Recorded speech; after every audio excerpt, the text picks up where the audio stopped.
Welcome to the RCAF USA Roundup, a podcast where we have real conversations affecting both cattle producers and beef consumers. We're your hosts, Jaden Moreland and Karina Jones. With that, let's get to today's episode.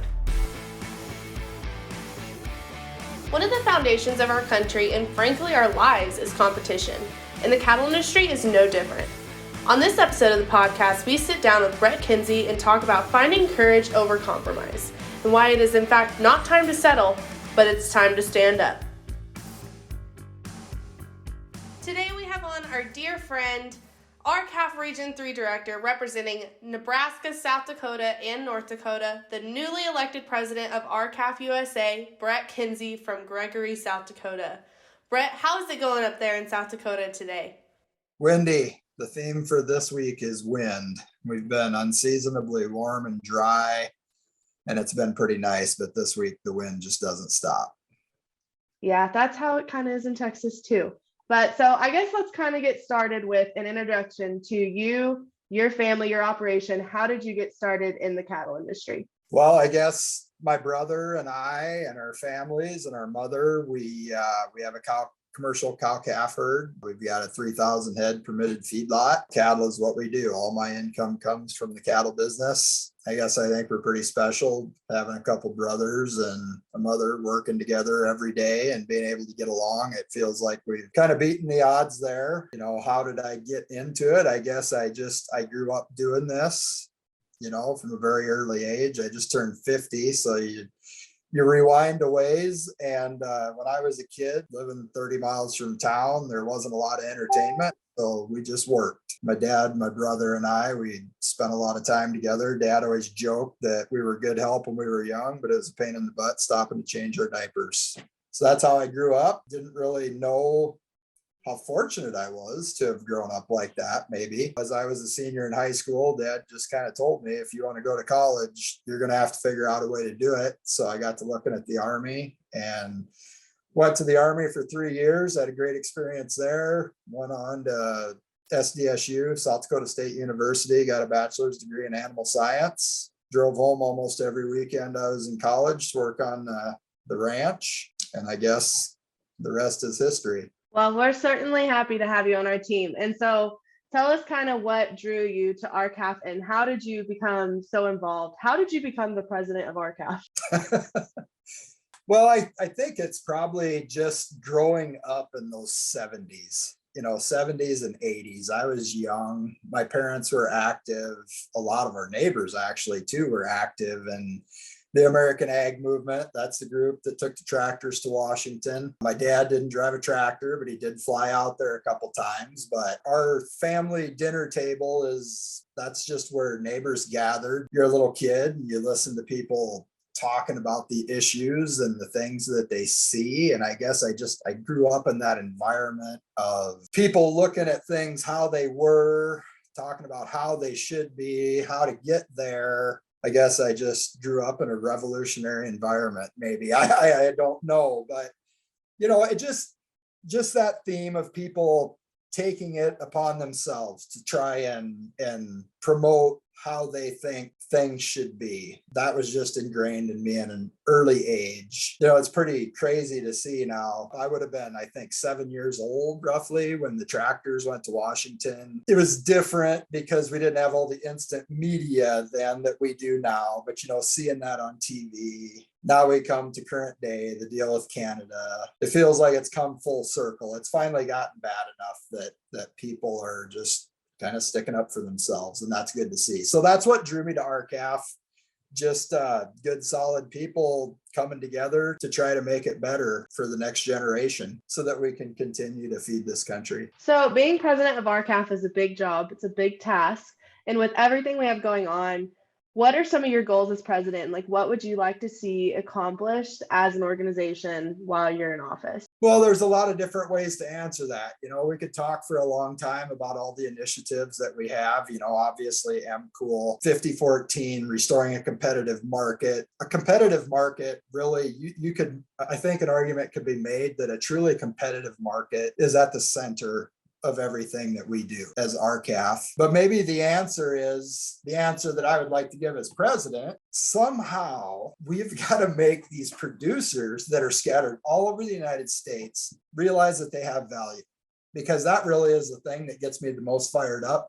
Is I am just so tired of having all these things rammed down our throat from a million different directions, that we need to be better at taking care of cattle. We need to be better for the environment. It just goes on and on and on. And nobody really stops to be thankful for what we do, how we do it. We've evolved over generations to do things as we do them. But we just see so much maybe highly marketed, well-intentioned into control narratives is what I fear in this industry and in this country, really. That is really, I think, the way forward for RCAF, for the cattle industry, and for America is, we've got to take that thankfulness, have some pride in what we do, and stand up right where you are. That's where it all starts, right? You don't have to go to the capital of your state or of your nation or whatever. I kind of feel about RCAF like I feel about our ranch. It's not so much that I've inherited something, but you're just kind of the current caretaker of it. I just think that we have got to breathe some life into the middle class of America, the people that do the work, and just make them stand up for all the blessings that we have had and all the good things that we do. And I think that that's the key to getting all these initiatives that RCAF does. It's just the realization, hey, Brett Kenzy can't do it for you. Karina Jones and Jaden Moreland can't do it for you. Bill Bullard can't. The volunteer board members of RCAF can't. You have to do it. And that's why I'm so proud that RCAF has evolved to where we talk about problems, we talk about solutions, and then we give you an action step. And I know that people are getting disenfranchised because we visited with a lot of people at the South Dakota Stock Show. People are just like, hey, you tell me to call my congressman, and I call and I call and I call. I've been calling for 10 years. I'm going to quit. And I'm like, no, don't quit. It gets the hardest right before you win. That's just the way it always is. It's always the hardest right before you get what you need. And in this moment, every day in the news cycle, it is accepted fact. Our food system is broken, and we can maybe debate on how to go forward to fix it. But it is in this moment where we're either going to settle or we're going to stand up and we're going to fix it so that we can move forward, a healthier rural America and America as a whole.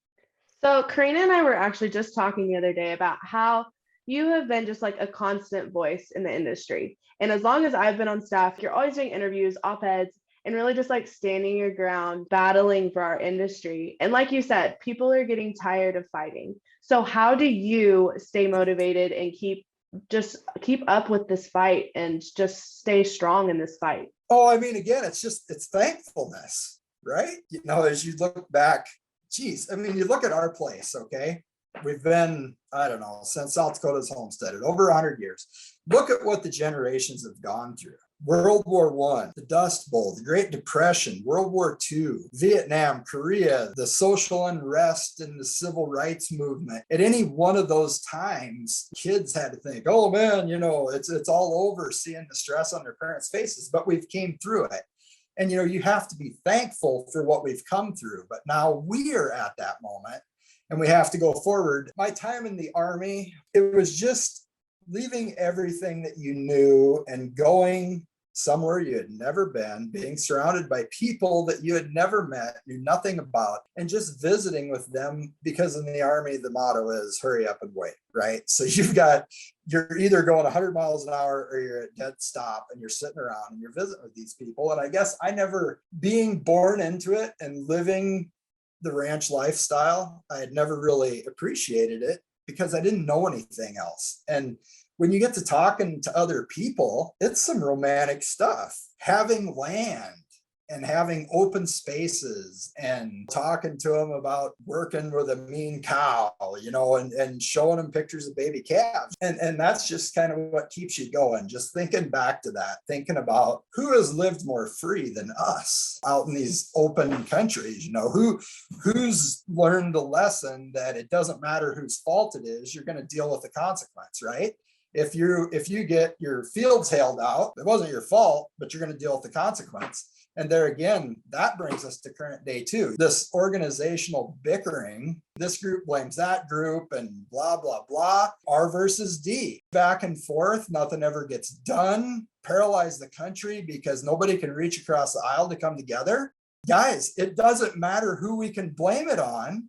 We are going to live with the consequence, and so will our kids. And I guess that's what keeps me fired up. Plus having your back against the wall. I mean, I've sat in the seats of sale barn and lost $600 a head on yearlings in 15. It can happen, and it can happen really fast. So we've got to come together and be proactive. We need some offense. We need to get off this defense kick and just go after what's right. A competitive market is right. It's not too much to ask. Yeah, the three of us were all just together for a few days in Rapid City for the Black Hills Stock Show. My mom always laughs because every time I come home, I'm always like fired up and pumped. And all of that really comes from hanging out with y'all and having conversations with you, Brett, and you, Karina, and all of our board members and members that came out. So, but back to the stock show, that was an awesome event. And it was incredible to see all those people coming out and all the conversations that were had. But one of the biggest things to come out of that was the cattle industry panel. And Karina represented RCAF on that, and you did an excellent job. So Karina, kind of fill us in on the panel. What kind of was said, what was covered? Give us your take on it. Just to preface this panel, RCAF has been a part of, a handful of panels in the last definitely 8 months, I think is kind of when our panel tour kicked off. And so we welcome any invitations to anybody's community to be a part of these kind of conversations and panel scenarios. And we definitely come as your guest. We do not dictate your panel forum. So setting into the Black Hills Stock Show panel, it was definitely graciously hosted by a large venue, and that was really exciting. But that also meant there was a great amount of responsibility on those organizers to make sure everything kind of stayed on the rails and on task. And so that is why they gave us 5 predetermined questions. That is why they, didn't allow questions from the audience, was because we had such a short amount of time. We only had an hour. There was literally a timer right behind the stage, and so we were only allowed 2, sometimes 3 minutes to answer those questions. And I know that some people felt like that, a true town hall should have audience participation. So I encourage you, if you would like to have a panel where you guide and dictate the format, go for it, do it, be bold, have these panels and these conversations in your communities. If you would like RCAF there, send us an invitation and we would be happy to make it work.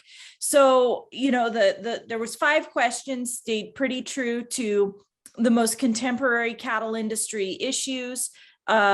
Starting off with the BSE issue in Brazil, working into a competition question, a labeling question, a checkoff question, and then wrapping up with, what is going on legislative wise in DC for your group.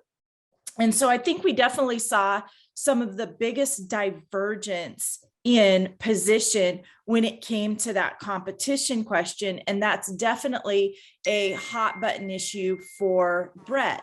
So Brett, talk to us about, there were some clear differences that day on that panel, but let's dive into dissecting the differences between 5014 and the compromise bill. Let's start with 5014. If you just kind of want to give a brief overview of why RCAF supported 5014. In fact, we were kind of the drivers behind it. We have been for years. Talk to us about 5014. A lot of people were for it, not just us. Yes, we got involved. We began speaking with these offices as it became more and more clear that yes, we really had a problem in this country as cattlemen were receiving less and less for cattle and consumers were paying more and more. The 5014 concept came about organically because the scale of competition would be 100% is good and 0% is bad or just the maximum minimum range. So the compromise between the two would be 50%.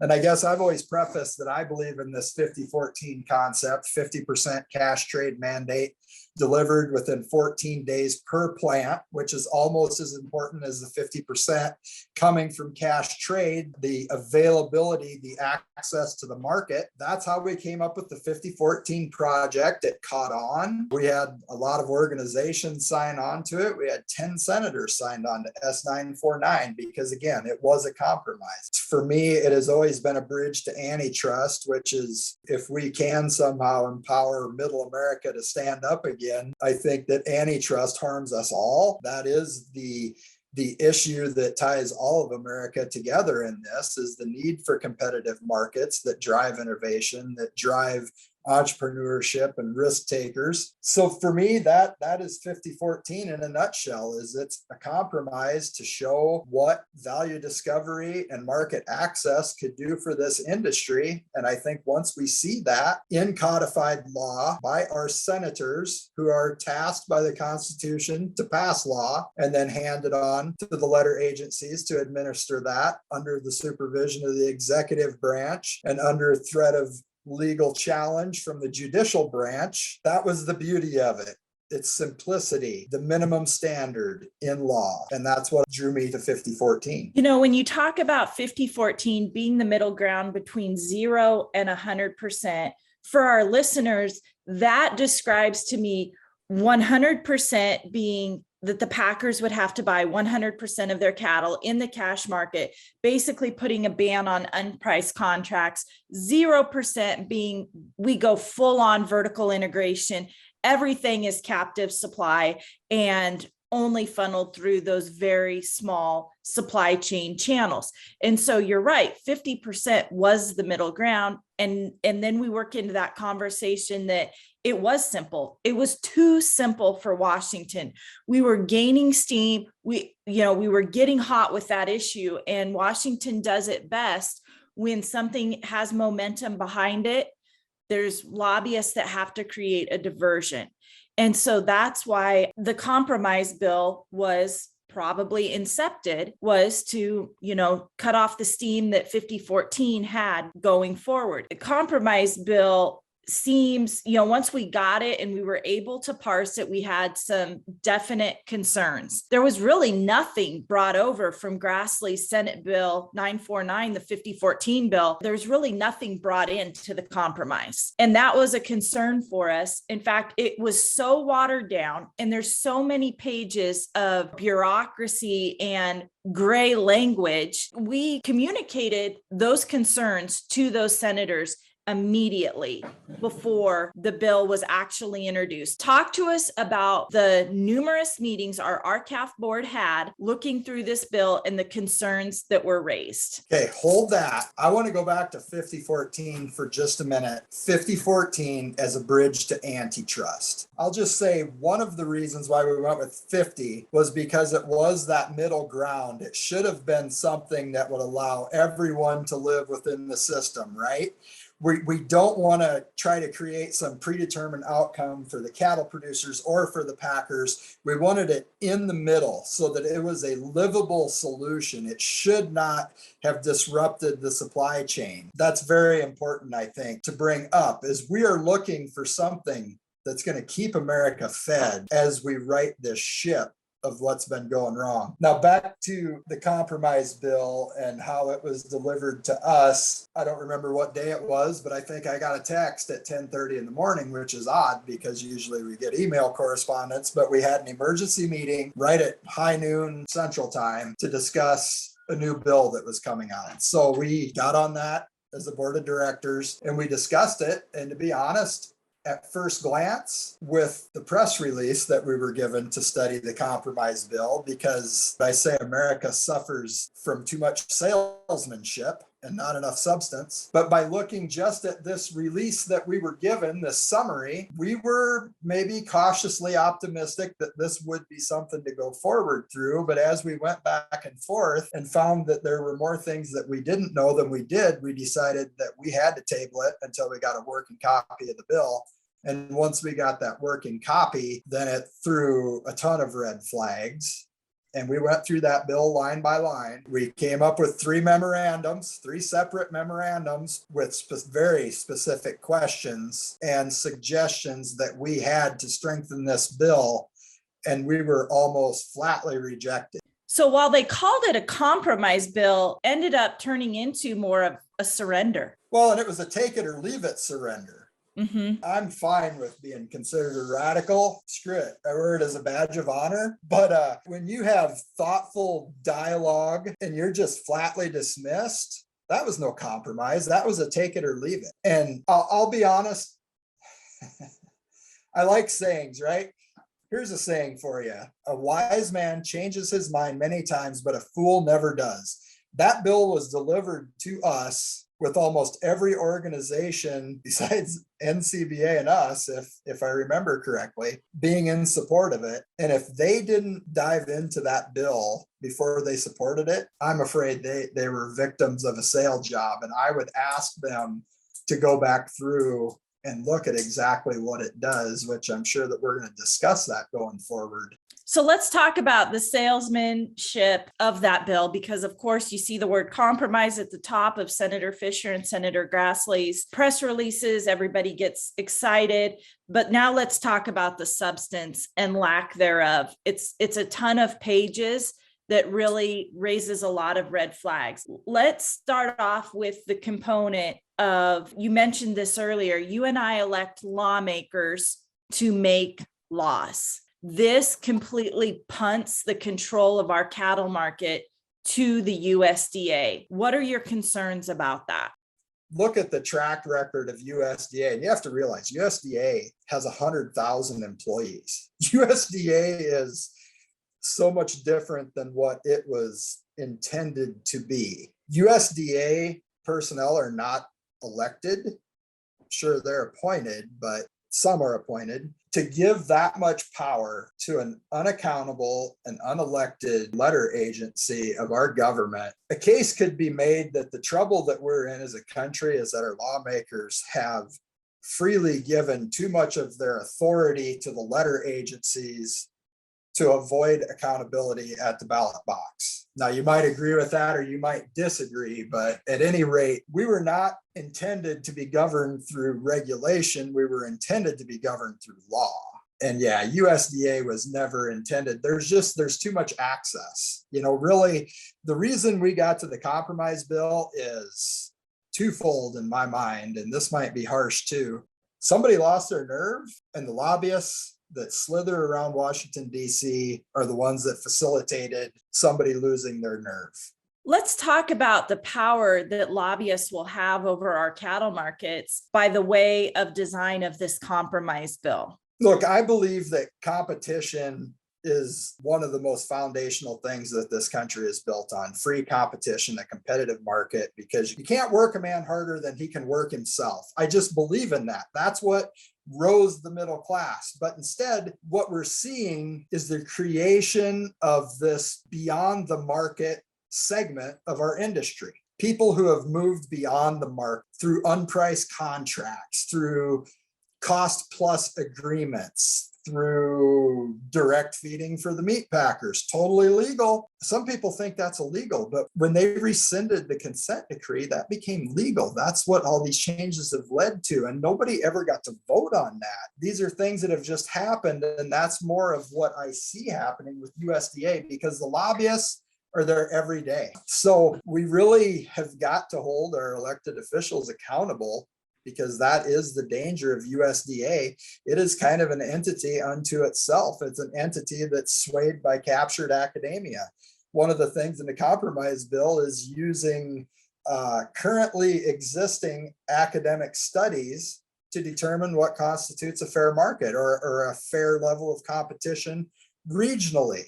Well, why did they put in current academic studies? Are they afraid that once this is put in place and we see that it's going the wrong way, that we can't have another study that would change it? It really looks like a rigged game to me. It looks like a bill written by lobbyists for lobbyists, because it's a cash cow for the lobbyists that have offices in DC, because they will become more essential than ever. If you're a cattleman that wants a cash market so you can get paid on merit of production, then you're going to have to send money to DC to have a lobbyist to promote that. It's just more swamp. Yeah, well stated. And if we look at the USDA's kind of current lack of serving the American cattle industry, we can quickly see that in the snapshot of, they flat rejected and ignored when all three cattle organizations sent letters to DC last fall asking for the halting imports of Brazilian beef while the Brazilian cattle industry worked through their BSE issues. USDA could have waved a wand and stopped those imports immediately. They did not. 37 years ago, the Beef Promotion Act in order was, written, put into law. It says that we are supposed to have periodic beef checkoff referendums. Our Secretary of Ag could grant that tomorrow if they wanted. The USDA continues not to exercise their power to give the American cattle producer a voice, while also, kind of turning away from things that should be being enforced in the Packers and Stockyards Act, the Clayton Act, and the Sherman Act. So a minimum standard of conduct needs to be set with 5014, and that's going to require congressional action, not USDA. There's been some other things that have happened recently that have raised our concerns about the compromise bill, including, Tyson, once again this week, just absolutely gloating about their record profits, in the first quarter of 2022. Also, then we've seen JBS settle in a class action lawsuit. But when you look at this compromise bill, JBS's plants, 5 of their 9 US beef plants would be excluded from a minimum negotiated cash trade bar. 2 of Tyson's plants would be excluded and 2 of Cargill's plants. Talk to us about the exclusion of these plants and the concern it raises for our calf. For me specifically, looking at our food system on a regional basis and having exclusions here and exclusions there, it just flies in the face of, again, a competitive market. It's too complicated. It creates a shell game. Absolutely. Cattle are put on a truck and hauled 12 miles every day, day in and day out in this country. I cannot know how the shells are being moved to change the market because I'm a guy out here in the middle of central South Dakota that's busy feeding cattle and taking care of cows. But yet 4 meat packers can know. Mm-hmm. They can see what's going on. It's just, it's a made to order punt from front to back. The fact that we even have this reporting divided up regionally is a loss in my mind.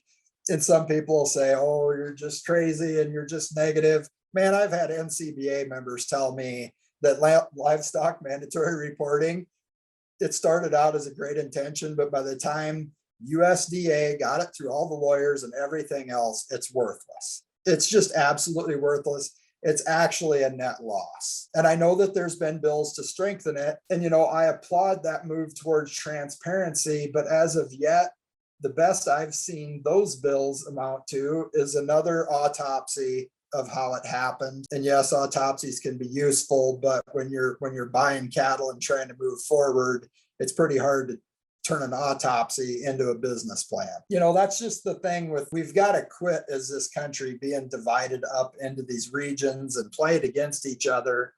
That's where the people that they're at the top of the ladder, that's how they play us.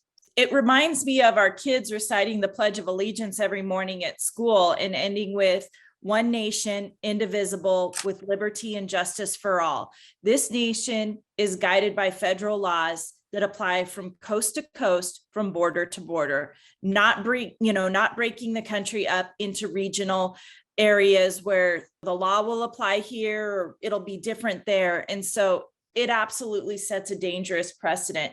The last little component, which is actually a big component of the compromise or the surrender bill that I want to talk about, because it's not talked about by anybody else but us. It's not in the press releases coming out of the senator's offices, and that is this 300% issue. The Okay. highest minimum can't be more than 3 times the lowest minimum. Absolutely. So we will literally tether Iowa to Texas. We will drag Iowa back from where they are, the negotiated cash trade gold star standard in our industry. We will drag them back, could possibly drag Nebraska back as well.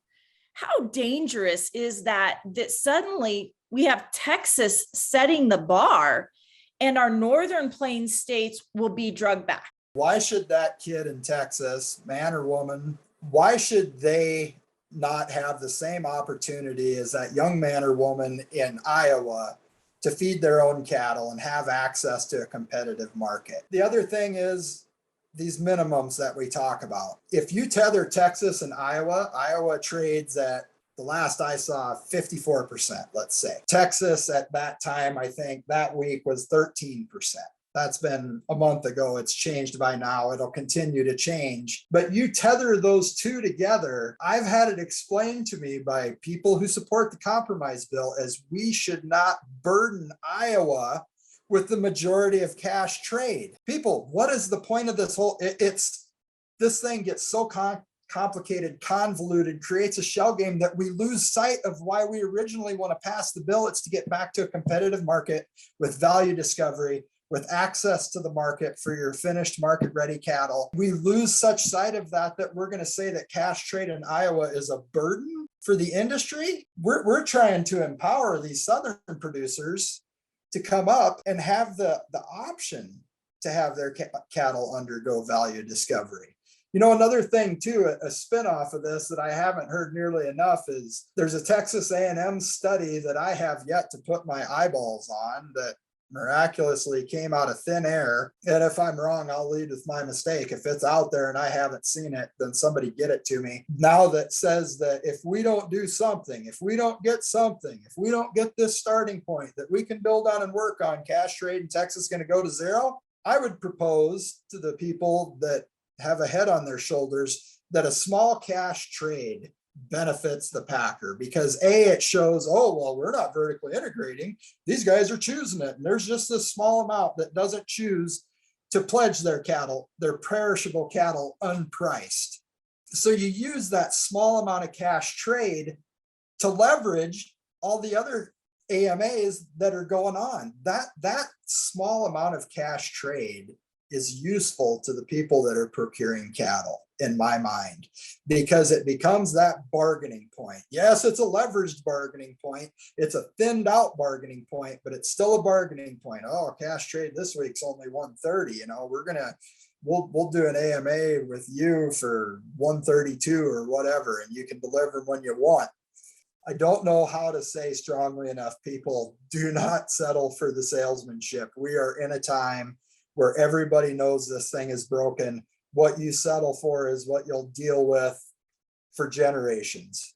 This is the gift you're going to give your children, is a malleable bill that has to go through an unelected agency that won't do anything for 2 years and then does so very little, regionalizes us, divides us, pits north versus south, east versus west, excludes plants, looks at these academic studies that, man, if you've watched these Senate Ag Committee hearings, the simple way to put it is smart in school and dumb on the bus. And the other way is that these academic studies are conducted in a vacuum with carefully selected parameters that when you put them out in the real world, there's no way an academic study can take into account everything that's going on in this market. And that's what a competitive market does, is it looks at everything. When you're in the sale barn selling your cattle on that day, at that place, at that time, for those cattle, that is the market. And that's the beauty of it. And that's why buyers and sellers can sit together, drink coffee together, have a cookie after the sale. It's because at that moment, it's fair. Opposing sides coming together to have a transaction. And that's what we go back to, or America looks very different in 3 years, let alone 5 or 10 or 20. What you described, I often call the greatest transaction in the American economy. what happens right there between multiple buyers and a seller and a commodity in the middle truly is the greatest transaction in the American economy. And so I guess it's time that everybody needs to ask themselves, are they going to settle and surrender? And when I say settle and surrender, think about your children's future in this cattle industry. Are you surrendering their future in the cattle industry because we decided to hit the easy button right now? Or are you going to stand up and we're actually going to do something that is going to improve the course of the cattle industry for not only our generation, but for generations to come? And so I want to remind listeners that Senate Bill 949 is still on the Federal Register. You can still make calls to your senators, urging them to sign on to the 5014 bill, Senate Bill 949, because it is absolutely still alive, still on the Federal Register. And so that is what we will continue to pursue, is a minimum standard of conduct that will apply to all of the big four plants on a plant by plant basis, from coast to coast, from border to border, and until there's something else that comes about that's even better than that.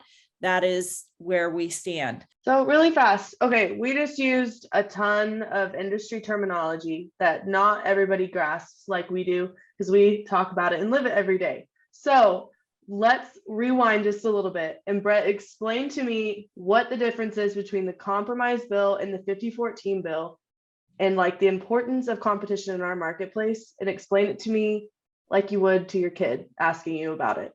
Competition is characterized by the ability of a citizen to use his or her private property to generate a profit in a competitive market. That's what competition is. We need to be reminded, right? 5014 creates clear law from sea to shining sea.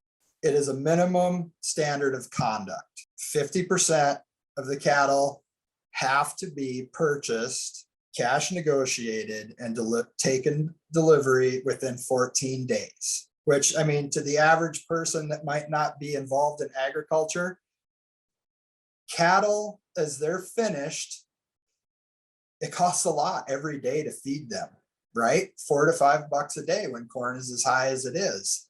Plus, when they get past a certain point of being finished, when they're ripe, when they're fat, then quality begins to decrease. So access to the market is as important, sometimes equally, as the price, because they begin to lose quality. So that's why the 5014, the two components, we believe that you should have value discovery, open market, competition, as we defined it, and have access to that market, because that is the stronghold that the packer holds, is access to those hooks. You shrink the number of cattle that you can run through those plants, and that's their power point that will drive these cattlemen into these unpriced or AMA agreements just to get a hook, just to get them killed when they're done. Now, the compromise bill, in my mind, man, it should be on the cover of the Wall Street Journal. It really should, or Politics Today, whatever, because it's such a case study of what's gone wrong in this country. Again, it's senators who are elected to pass law that then hand that law to USDA to implement. It's kind of like the highway patrolman that pulls you over for speeding. He didn't decide what the speed limit was that day. Everybody knew the speed limit in advance, and if you broke it, you're getting a ticket, right? That's what a law does, versus just having cops out there running around making it up as they go. And that's exactly what the compromise bill does. That's what it's sold as. And there's a vacuum towards this compromise bill because it takes accountability off the Senate. The Senate needs to act. Everybody knows there's a problem. It takes accountability from the Senate and it passes it to USDA. And that's why we call it a punt. They're punting all that responsibility to USDA, and then it's totally malleable. It has a few guidelines, but it's malleable within USDA. And yes, we're going to be able to give input on it. That's what they say. What are they? We can get this. We need a win, which I argue with. We don't need a win. We need progress. That's what we need. We need a win. We need progress. We can build on this. It's a start.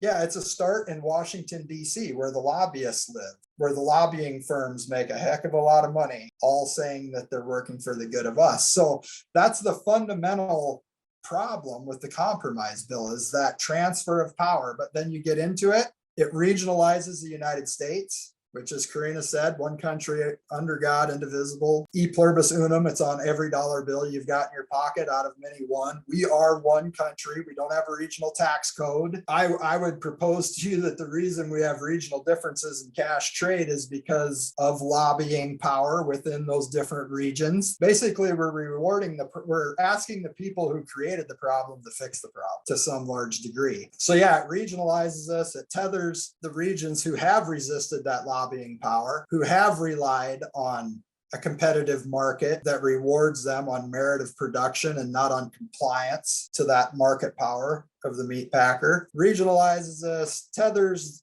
together, excludes plants. There again, how can you exclude plants? And there's been arguments made, oh, well, this is a cow plant, or that's this plant.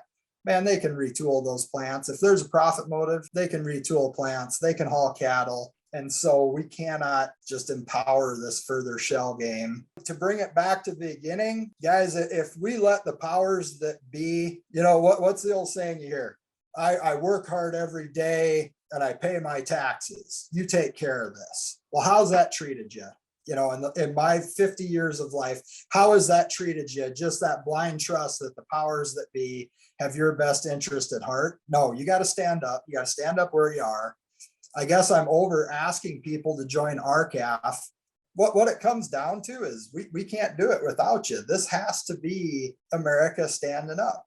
We see the truckers rolling up in Canada. It's coming to a head right now within these times. The things that generations have said, oh, I'm glad I ain't going to grow up to have to deal with this. Well, it's on us right now.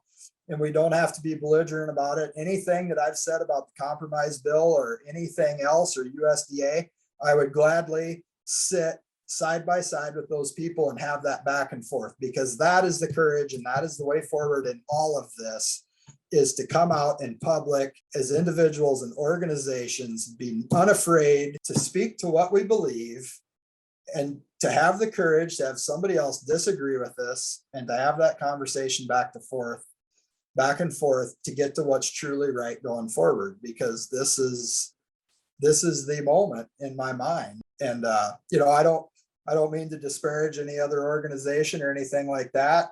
I have a series of questions. I would love to ask Tom Vilsack if he wants the power that the compromise bill puts on him. And I know that his answer would be, I'm here to serve at the pleasure of the president and the Senate, and I'll do whatever I'm tasked to do. But I just think this thing has just gotten so out of hand and so out of whack. Competition, America is hooked on competition, but only for entertainment, right? I go to 3 to 5 ball games a week because we've got a lot of kids. And you can't have competition without willing competitors that know the fundamentals. You've got to have a fair game. You got to have a referee who knows the rules, who has a whistle and isn't afraid to blow it. And when we get back to that, when we get back to those fundamentals in America, the fundamentals that we expect our kids to do, when we hold ourselves to that account, then maybe we can get forward as a country, because this is bigger than just the cattle industry. So. Okay, one last question we ask everybody at the end of the podcast. What's your favorite cut of beef and how do you like it prepared? I'll be honest with you. I've eaten more ribeye, prime rib, New York strips. My mom makes this round steak that is cut into strips and it's seasoned just lightly with God only knows what. She's an awesome cook, but it has sauteed onions and cheese melted on top of toasted buns. And I don't know if there is a better meal on earth than that. That's like a low value cut, but it is That awesome. sounds amazing. As far as a steak, I like a New York strip. All right. Any final comments before we jump off? It all just comes down to courage. It does. And just being tired of it and being ready to just stand up, not to destroy somebody else, but just to stand up for what you believe in. So at the end of the day, when they throw you in the hole. You can say you gave it a good shot. People just have to really get to a point where they feel like they have worth. And once you feel like you have worth, you feel like you have the obligation to try and make it right. And it's really, you can make it really complicated or really simple, but that's kind of what it comes down to. It is always a pleasure talking with you, Brett, and we are so thankful for you coming on today and talking with us and all your work with RCAF and the cattle industry. In order for cattle producers to be successful, there needs to be competition in the marketplace. We covered a lot of details today about the 5014 bill versus the compromise bill. So like Karina said, that 5014 bill is still on the table, and that is S949, the Cattle Market Protection Bill. I know y'all are tired of hearing this, but it is so important to please call your senators and tell them to co-sponsor this bill. That Capitol switchboard number is 202-224-3121. You can also email your senators if you just do a little bit of research into finding their emails on their website. You can find more information on 5014 on our website, www.r-cafusa.com. And please reach out with any questions you might have. We think it's time to get some competition back into our cattle market, and by doing that, not only will we help build back our American cattle industry, but we will also help restore rural America. So make sure to stay tuned into the conversation by following along on our social media accounts on Facebook, Instagram, YouTube, Twitter, and LinkedIn. Thanks for listening to today's episode of the RCAF USA Roundup. To learn more about RCAF USA, visit our website, www.r-cafusa.com.